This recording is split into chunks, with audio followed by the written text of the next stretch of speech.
Yoshim 70 ga borib qoldi. Xudoga shukr. Endi hammada tizza og'rig'i, belda grijalar, boshqa. Menda ham hamma shu buket bor. Lekin mana bu galda kelganimda o'zi har doim kelib lecheniya olib ketardim. Lekin bu galda meni umuman katalkada olib kelishdi. Chunki обострение bo'lgan, vaqtida kelmaganman.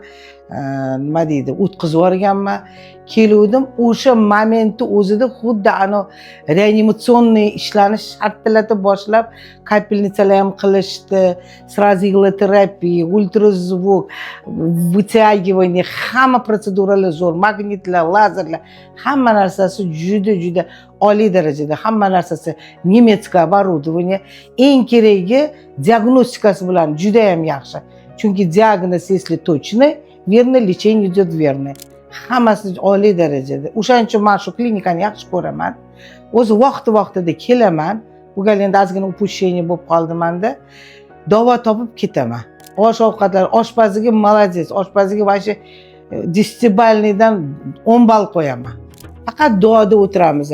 Qo'li ko'zi dard ko'rmasin, hech qachon dard ko'rishmasin, bola chaqasining rohatini ko'rsin, har doim kulib, chiroyli bo'lib, formalari, ko'rinishlari kelganingizdan keyin o'zingizni chehrangiz ochilib ketadi. Har doim yaxshi kunlari ko'p bo'lsin, tanijonlari sog' bo'lsin, dard ko'rishmasin ilohim.